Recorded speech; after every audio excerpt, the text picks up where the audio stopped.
Orgasmic enlightenment, where the sexual and spiritual come together.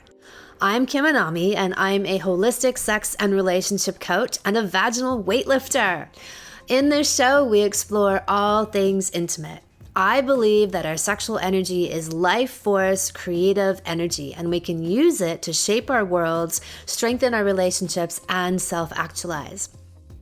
I blend the most avant-garde information from neuroscience, ancient sexual practices like Tantra and Taoism, to renegade wellness modalities to show you how to create gourmet sex in your lives.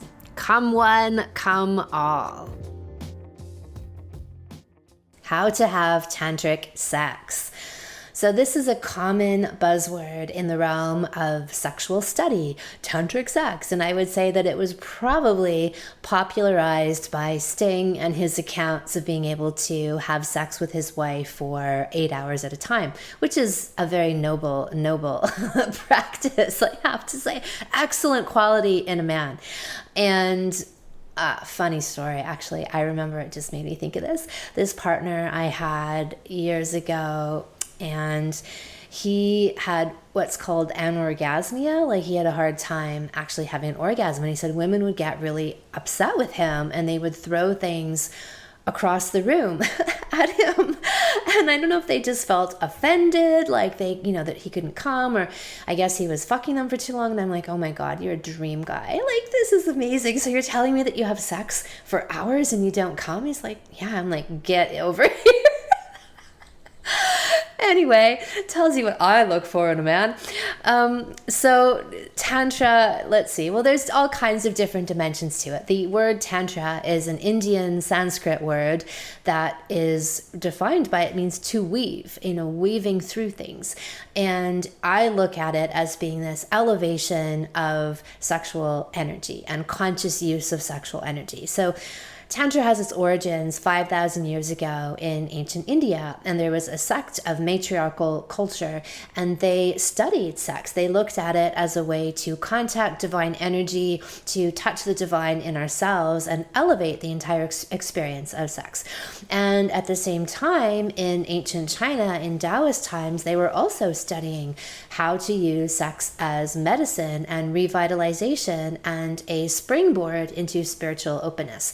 So I resonated, I would say, a little bit more with the Taoist teachings. They were kind of more methodical, and tantric rituals are often very flowery, and I like to think that I take the best of both worlds and combine them into a way that's intelligent and sophisticated and easy to digest and apply in the work that I do. So putting a modern twist on these things. So I already had some powerful, transformative sexual experiences in my teen years. And then I learned about Tantra and Taoism in my early 20s and thought, oh, wow, so there's actually a framework that already exists for the kinds of experiences that I'm having and the way that I look at sexuality and my sexual energy, which is that there's a divine portal opening up that I have access to, and I come through the other side of that feeling reborn, right? This is the definition of la petite mort, the little death and rebirth, and even that term really spoke to me because that's how I would feel coming out of these cataclysmic cervical orgasm, life-changing experiences. And this was, yes, at a young age, early in my sexual explorations, having very deep experiences like that. And of course, there's no reflection of that kind of viewpoint in typical Western culture and writings, which is like, if you can't prove it in a lab, it doesn't exist, which is only to say you are probably the most underfucked person in the world, and so is your partner, if all you do all day is trying to prove that orgasms don't exist.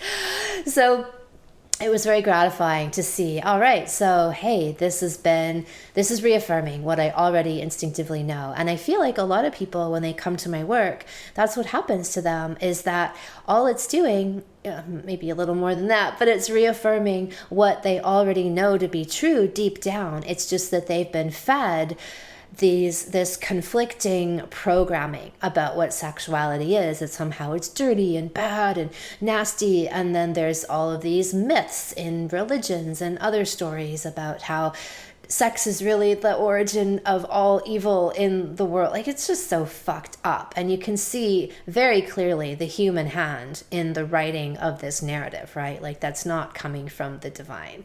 And this is what I love about these ancient practices, is that they recognize that an elevated, and when I say elevated, I mean gourmet sex. And when I say gourmet sex, I mean an experience of sex that's multidimensional, meaning you bring all parts of you, mind, emotion, body, spirit, energy, to the table, to the bed, to the back of the car, wherever you like.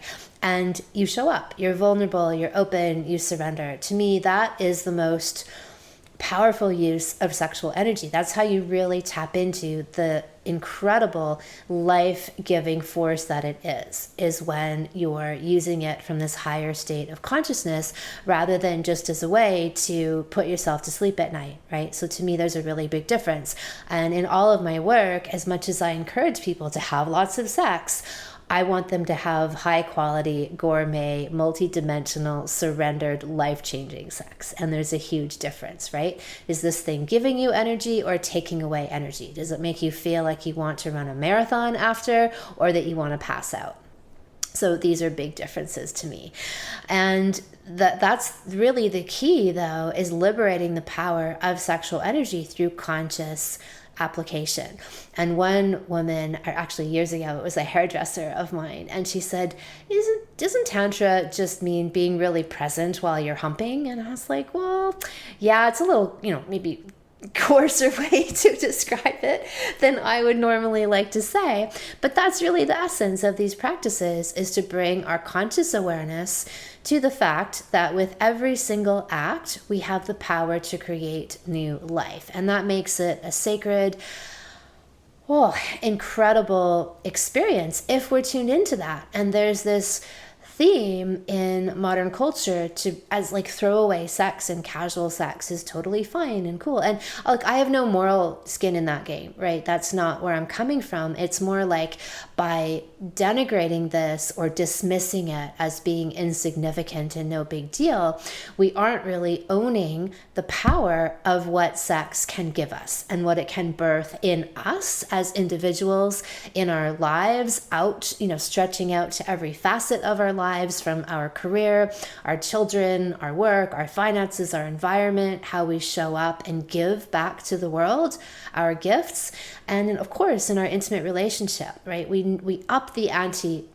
tenfold or even 100-fold. We extend ourselves into the territory of being able to quantum leap, and I would say pretty much bend time and space, because we've latched onto that energy, right? The energy that creates new life. We are completely in sync with that and giving it the proper attention and reverence that it's due. So all of this is really describing what Tantra is, which is, again, like this idea of being conscious and taking to the highest possible use how we apply ourselves in the sexual realm. So I would say that your main tools for practicing Tantra are really about practicing presence and staying deeply connected throughout the experience, because I believe, like dancing or getting into a flow when you're surfing, the idea of getting in the zone. When you get into the zone, the experience begins to guide you and lead you into unseen realms of the universe. That's how powerful it is, right? That's why we talk so reverently about the idea of getting into the zone, because that's what it does. I think we tap into some kind of flow of the universe, and then it lifts us, it carries us, it moves us, right? That's the art of surfing, is when you line yourself up to catch a wave, you get in the right spot, you paddle, and that in itself is a whole art and learning experience to even be able to do that. And then you get up and you ride it, and then it's like, who's riding who? You're riding it, but it's propelling you, and you're in sync together. And there is this, I'm going off in tangents, surf tangents, but that's good. There's this amazing interview with Jerry Lopez, who's known as the king of pipeline, like one of the most respected and poetic surfers to ever exist. And he talks about having this synergy with the wave. like he's like, people would look at him and he would like just have this incredible harmony with what's considered to be and is one of the fiercest waves on the planet. Like that's where every surfer who wants to make it has to go to Pipeline and prove themselves. So there's this footage of him, and he's talking about how he'd be out there and just completely open up to her, right? This was this entity presence, like of the wave.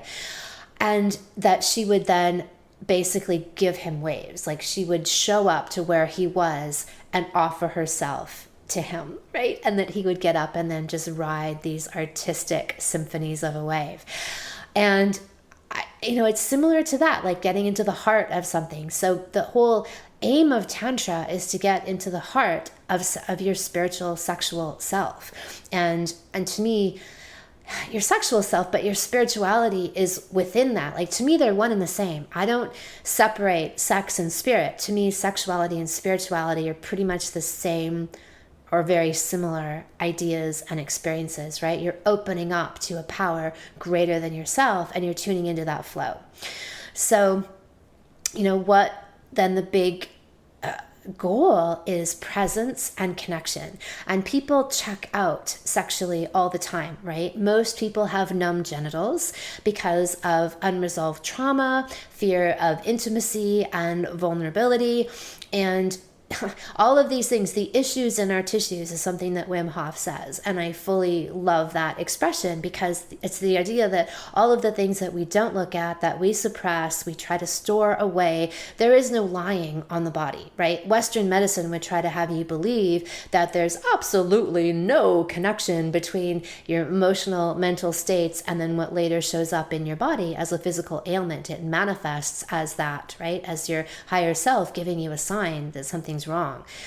And no relate, nothing to see here. Keep moving. Such bullshit. And the truth is that your body is constantly communicating to you. And so when we don't work on our shit, then, and I'll talk about that shortly, all of these things get lodged in the body as blockages, stuck energy, and if you don't clear those things, they end up showing up as ailments down the line.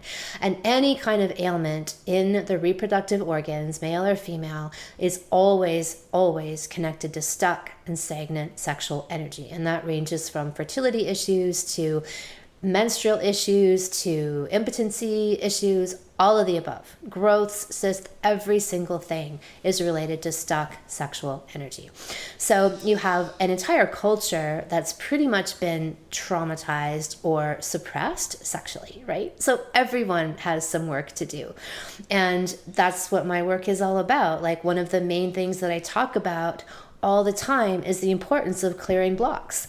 Right? So old blocks, new blocks, long-standing blocks, and daily blocks. So by old, I mean stuff that's built up over years of being in a relationship. If you've got a 5, 10, 15, 20, 30-year-old relationship, odds are you've got stuff that you have tried to throw underneath the carpet and not examine and just try to swallow and get on with it. But again, the body and the canvas of your bed and your relationship, they don't forget. They don't lie. So they will show up as speaking in low libido or decreased lubrication or somebody ejaculating too quickly. All of these things are then symptomatic of stuff that hasn't been dealt with, and it shows up in the body.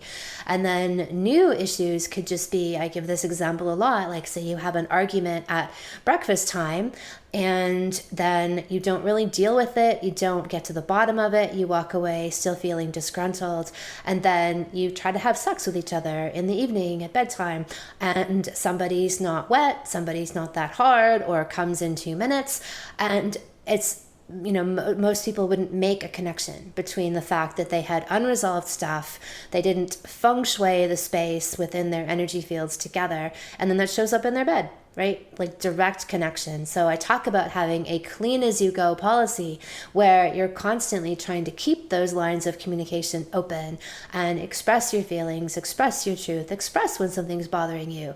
I teach a lot, like say in my Coming Together salon, of how to do that in a way that's healthy and loving and not triggering the other person back into defense, right? We want to try to come together in a way that is supportive and loving and creating space for people people to have realizations about their blind spots, and then to help each other see them, illuminate them, and love and fuck our way through them.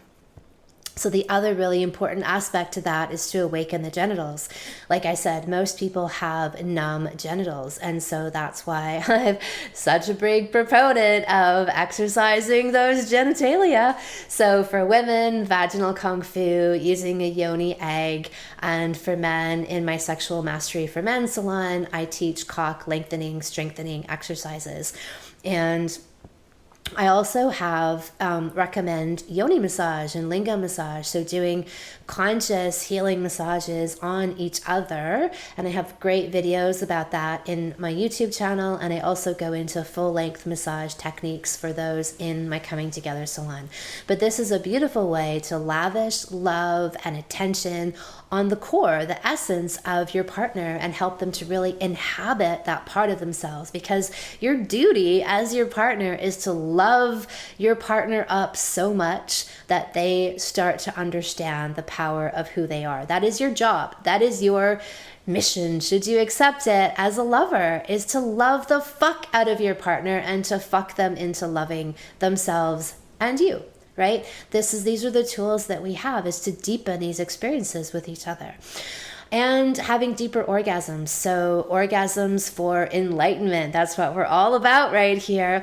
And I believe that orgasms ought to and can be, even with every encounter, life-changing. And no, I'm not being hyperbolic, because in these deeper experiences of orgasm, like say vaginal orgasms in women, G-spot and cervical, they're life-changing, because we get beyond the ego. We ascend into this territory of the upper chakras, and principally the crown chakra, and we then shed pieces of our ego, things that have been put upon us, conditioning, programming, and they fall away.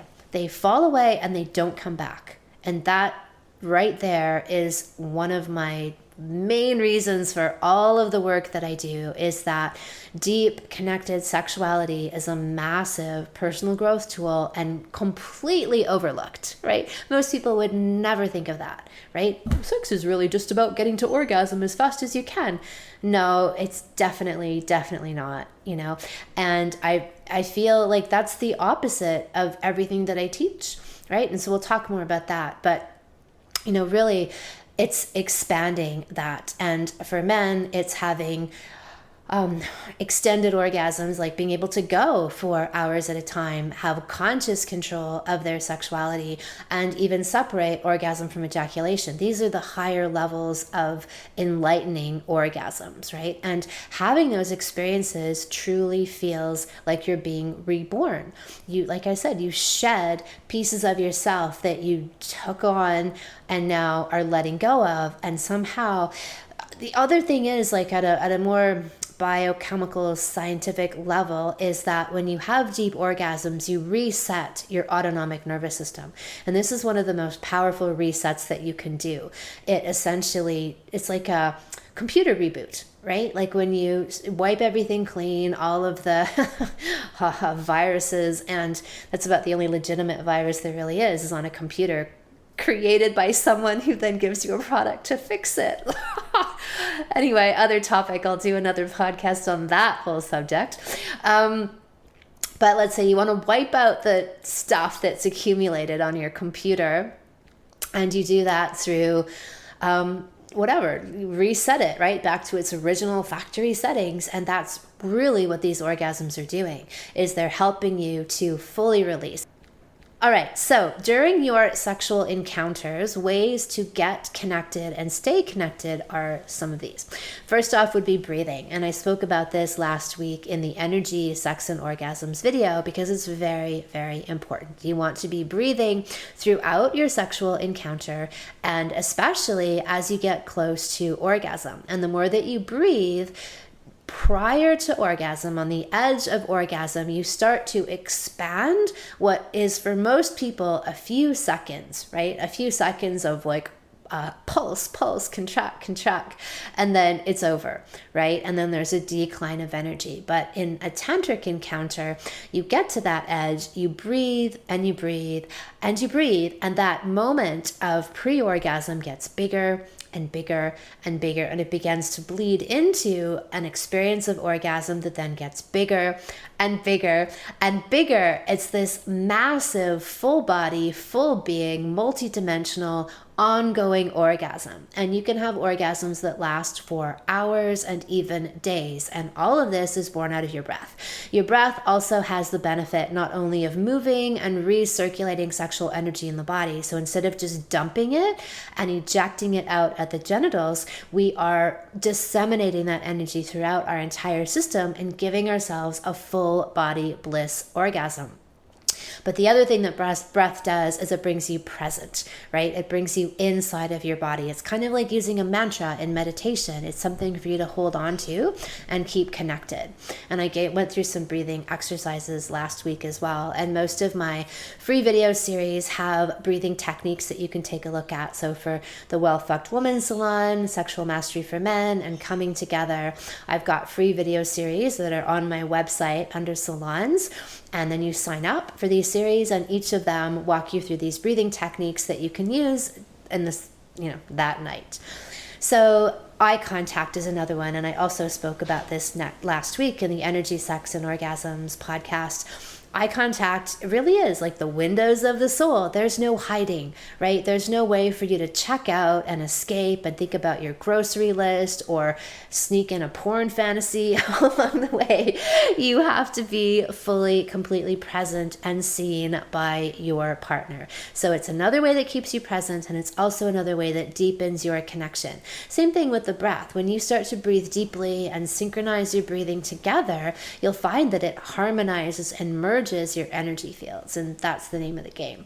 So I would suggest keeping eye contact as much as you can throughout the sexual encounter, and don't make it too tedious, and don't do it in a position like doggy style. I've had to go to quite a few chiropractic visits because I just didn't learn my lesson and would turn around and walk in with PTSS, or post-traumatic sex syndrome, from trying to crane my neck back during the act. So not in that position, but in any face-to-face position, I would recommend that you do it. Even if it feels uncomfortable, it probably will feel uncomfortable. It's bizarrely and remarkably one of the things that is hardest for us to do, and that's being seen, right? Really opening ourselves up, not distracting, not checking out, but being seen. And that is one of the most healing things that you can do in the sexual experience. So the other thing to do would be to slow down. One of the most profound sexual experiences of my life was on a 6-day sex date that I had. So we went away for 6 days, and we were in this secluded, off the grid, kind of outdoor, barefoot luxury type living place. It was so beautiful. And we were, cut off from the rest of the world. This was back in the day, we barely had any Wi-Fi. You had to go down to the, kind of eating area to get some. And so we were pretty removed from our day-to-day lives. And we had foreplay for about 3 or 4 days, not minutes, not hours, days before we even had penetration and intercourse. And we'd had it before in our relationship, but somehow we just both lapsed into this space of spreading out the entire encounter. So there was lots and lots and lots of massage and touch, and touching near and around genitals, but not even touching genitals for at least 2 and maybe 3 days. It was lots and lots of warm up and massage and like teasing, but delightful teasing, where you would get so turned on and so wet and so aroused by all of the touch in these areas, around these areas, but not directly on them. And it really did have this whole quality of making love. Like, that's a phrase that it's a throwaway phrase. We use it all the time. But to actually make love, to think that in your encounters, you are creating, you are generating the tangible substance of love. So this was totally, totally life-changing. And through that. So eventually when we did have sex, we were doing it for hours. We would stay up all night and many hours in the day, and we would just go down to get a bite to eat. We would go swim in the ocean. I think we did the occasional yoga class just to give our legs a stretch out, especially me, holding open the thighs. Good to go stretch those babies out a little bit. And then look, my heart was so open, my being was so open, all of the things that I talk about where you come to this place of full self-possession and love and embodiment and being the highest version of yourself. So coming from this place of compassion and understanding and truth and connection and being able to just go with the flow in all areas of your life, like whatever comes at you, you just have an answer. It's like you reach up into the ethers and you grab your answer effortlessly. Right? And that's the key thing, is that you're literally born out like Venus arising out of that shell, and you are a new being. And like I said, you don't go back. You are permanently altered from these experiences. And you walk out into the world, and like I said, then that energy wraps itself around you for days. You can physically tune into it as arousal, like a fluttering in the clitoris, or even just spontaneously have another orgasm. And that love, that connection is amplified. And you develop more of a psychic connection where you start to tune in to the other person's thinking. And I talked about this last week as well. Their thoughts, their feelings, like you're about to call them and they call you, or whatever, like all of these manifestations of a telepathic connection that we don't think anymore that we're capable of, because we've relegated that part of our brains to email instead of cultivating that within, right? I'm very passionate about all of this undiscovered potential of the mind and body and spirit. And that's one of the things I've noticed when I've gotten very, very close to people, is that becomes much stronger. Or the idea of communicating in other messages, right? So let's say, I don't know, there's like maybe a phrase that's kind of a catchphrase for you, or a song. Maybe you guys have a song that's your song. And when you're feeling really passionate or thinking about your partner, you could just get into the car and boom, that song comes on. Those kinds of things. You know what I'm talking about. They're coincidence, but they're not. They're the magic and the energy of the universe revealing itself to you because you've stepped up. You've stepped up into another level of existence. So I touched on this earlier, but orgasm is not the goal, and we want to expand the definition of orgasm. And most people think of orgasm as a very like a finite build, get to a peak, contraction, descent of energy, pass out, right? Like that's most people's experience of orgasm. I'm going for something different. We want to build, plateau, and never really drop off. You don't ever have to have that decline in energy. You walk away feeling like you're humming. That's what I say to people. Like, if you don't feel like you want to run a marathon after you've had sex, you're doing it wrong. Because instead of recirculating that energy and harvesting it and keeping it for yourself and then exchanging it with your partner and strengthening it even more, you're just dumping it out, right? Anyone can just bust out an orgasm, right? Like, whoa, off you go, and generally pass out and feel tired and depleted afterward. And that's because you have wasted this energy. You've taken all of this high quality, incredible fountain of youth power and just dumped it. And so instead, through all of these principles of slowing down, of clearing blockages, of breathing, of eye contact, you will expand the experience of being in your life, in your lovemaking, in your bed, in your connection with each other. And so you walk out feeling, like I said, all the way changed. And like you're still wearing all of that arousal. Like, I believe that couples ought to exist in a perpetual state of simmer and arousal with each other. So most people then would think about orgasm as a 10, non-arousal as a 0. And then when you want to have sex, maybe you start at like a 2, and then you have to work your way all the way up to orgasm.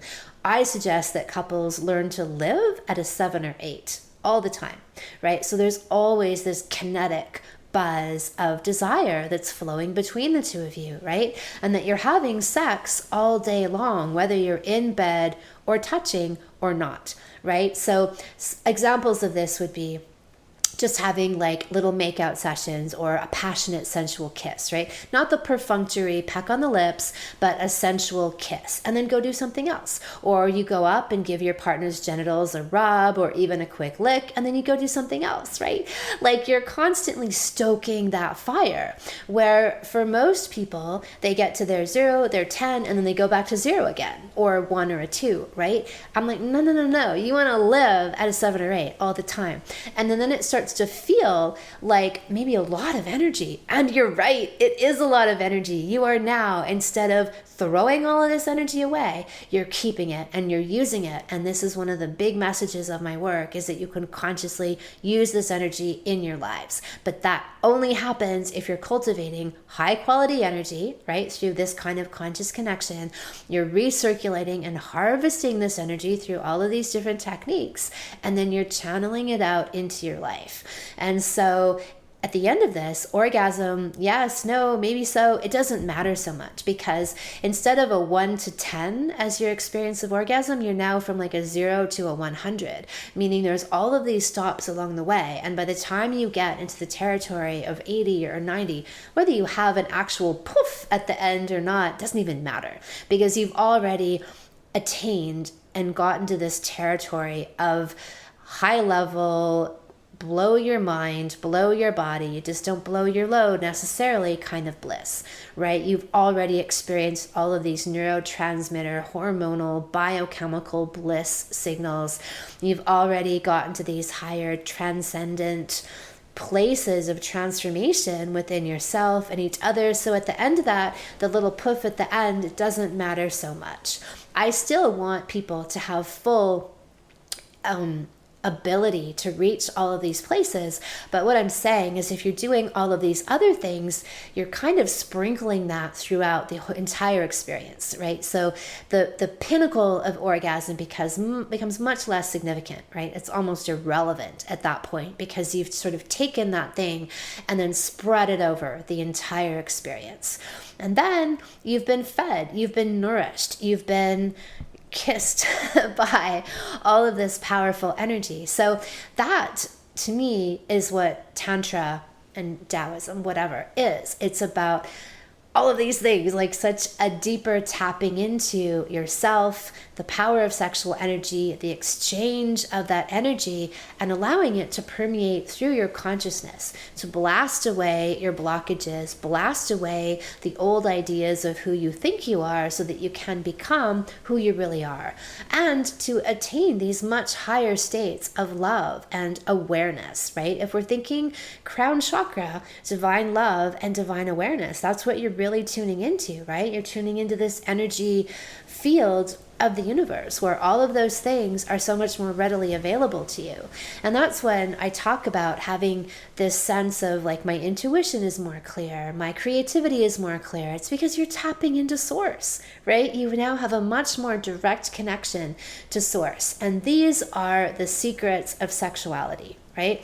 This is another massive tool for self-regeneration that every single person has available to them at their fingertips. And just to remind you, just so you don't forget, or if you're new to the podcast, there is something that I call the Anami Guarantee.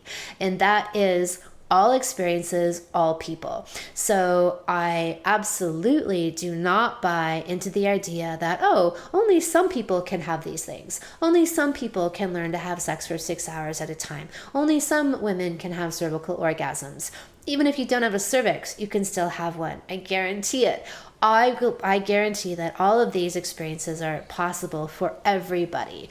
And it's all a matter of applying these tools and then having the faith that you can get there. Or just, trust me. If you think there's any ounce of believability in what I'm saying to you, then, well, I invite you to take a chance and believe it's also possible for you too. And I've had people buy into the story that, oh, they were just one of those people who couldn't do this, whatever it is, right? Like have sex for an hour, say, as a guy, or have a G-spot ejaculation as a woman.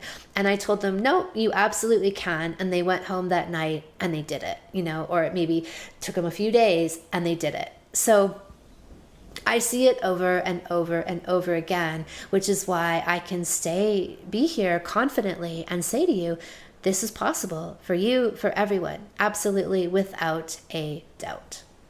All right, so the Coming Together Salon starts today and registration for it closes tomorrow, which is Friday at midnight PST. So I'd love to have you join us in the salon. We go through a lot of the stuff that I talked about here, everything from really deep and impactful block clearing to yoni and lingam massage, very long extended tutorials on that, how to create a conscious gourmet sex relationship, how to get to all these different types of orgasms, from cervical orgasms to energy orgasms to orgasms without ejaculation, how to keep at that constant simmer in your life. I go through different types of deeper tantric and Taoist exercises for you to practice with each other, because my whole goal is for everybody to be well fucked and discover the potential, the life affirming, life-changing, elevating potential that comes when you come together and you find this power between your legs and in your hearts and in your higher centers, and you unite them all. So come one, come all. You can find the Coming Together Salon at kiminami.com under salons, and then Coming Together Salon.